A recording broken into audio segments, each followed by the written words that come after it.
We're now going to call actual methods on our series, and in particular, these methods will compute basic descriptive statistics on a numerical series. You can find them in this portion of the API over here. So it's still on that same series page, but it's linked to a specific portion of it. So most of them that we're going to use here, or all of them, are found in this section on computations/descriptive stats. So we're not going to cover all of them, of course. We're going to cover some of the more common ones, but once you learn how to use one, you should know how to use the others. So I like to break up these statistical methods into two categories. One are the aggregation methods, and the others are the non-aggregation methods. I put a sample of some of those in each category.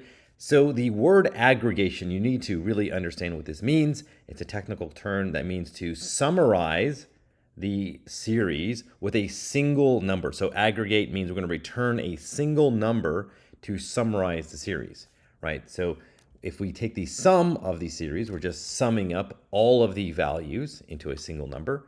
Min is just the minimum number, max is the maximum, and so forth.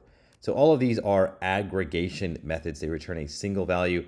Describe is a little bit different, returns multiple aggregations. We'll see that. But then you have non-aggregation methods, and we'll talk about that in the next video. These don't return a single value. Typically, they return the same number of values in the series. All right, so this video is all about these aggregation methods. We still have our salary series, so let's go ahead and output that. And let's call some of these methods. So again, we're just going to use dot notation, and this will get the minimum. We can look at the the documentation, but really normally you just call this without any arguments. We'll just keep it simple for now. So the minimum, and look, we have a single value. So this entire series of 24,000 is summarized by a single value. That is the minimum. Here is the max. We can compute the mean. Over here, we can compute the median. Right, so this is just the average of all the salaries. This is the median value. This is where 50% of the salaries are greater than this and 50% are below it. That's what the median means. We can sum up all the salaries so we can see what is the total cost to the city of Houston for this particular year. So these are the most basic aggregation methods. I want to talk about the quantile method. So this is an interesting one. So what you do here is you give it a value over here between 0 and 1, and it will return the percent of values that are either low or are lower than it. So the quantile, by default, it returns the median. If you just call it, you're going to get the same as the median, as you can see here. But if you do, let's just say I want the 99th percentile, really, I guess this is quantile is with just a decimal, so same concept. So 99% of the salaries are lower than 130,036. And we can look at the bottom, like 1%, so is 27,851. You can actually pass in multiple values here. So you'll see that it says this first parameter can be array-like, so that means like a list. So you can say, all right, well, I want to know the 10th percentile, the 30th percentile, the 50th percentile, and let's just say the 70th percentile. It does return a series over here, and it puts the quantiles over here in the index. Remember, a series, the values over here on the right, the index is just a label for those values, but that's how you can do that. There's a method called the count method, which sounds like you're just counting the total number, but that's not what it's doing. This is different than finding the length of the series. So the length of the series is just the total number of values in that series. The count is very specific. It is the number of non-missing values. So this is similar to how count works in SQL. So it just returns a number of non-missing values. So you can see there are approximately 1,000 salaries that are missing in here. So good to know. You can also find the standard deviation and the variance. This is a measure for the spread of the data. So STD for standard deviation. The variance is just the square of the standard deviation. It does allow you to set the number of degrees of freedom, but it's set to 1 by default, which is standard for just a single series of data. So one thing to note is that whenever we're doing these calculations, is that pandas ignores these missing values, and we do have a missing value.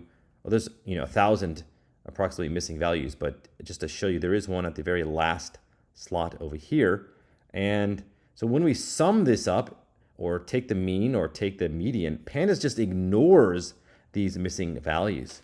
This is not what NumPy does, and if you want to verify this, you can get the values of a panda series. This returns a NumPy array.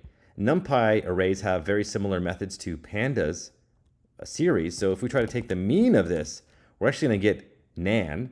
So this says we cannot compute the mean because we have missing values. So NumPy operates a little bit differently.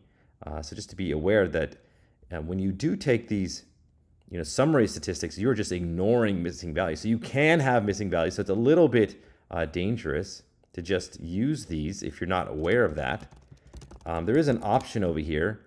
It says skip NA. It's set to true, and this will exclude NA values. So that's the default. We can just go ahead and say set it equal to false, and then we'll get the same result as NumPy. So if you want to just ensure that your series has all values that are present, that are no missing values, you can do this and then check for a missing value like later in your program. Typically you check for missing values before you do any computation, so you're not really going to use this option too often, but it is there. A couple other methods. So the describe method actually returns several aggregations all in one. So it's doing many aggregations. Here's the count. So we found this, the mean. These are all the ones we found. It does return these percentiles over here, and there's the max. You do have an option of setting the percentiles. So this is one thing you can do in here. So percentiles, so we can say, all right, percentiles,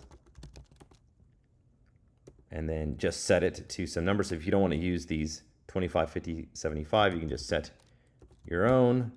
And here I'll just choose a couple over there, and these will override the other ones. It does keep the 50th percentile no matter what. That's for the median, but it does add in the ones that we chose. All right, so those are the aggregation methods. Again, they return a single value, except for describe. Quantile gives you the option of returning multiple values as well. But what's really happening is that we're summarizing the series with a single value, whether it's a min, max, mean, median, sum, or some other value.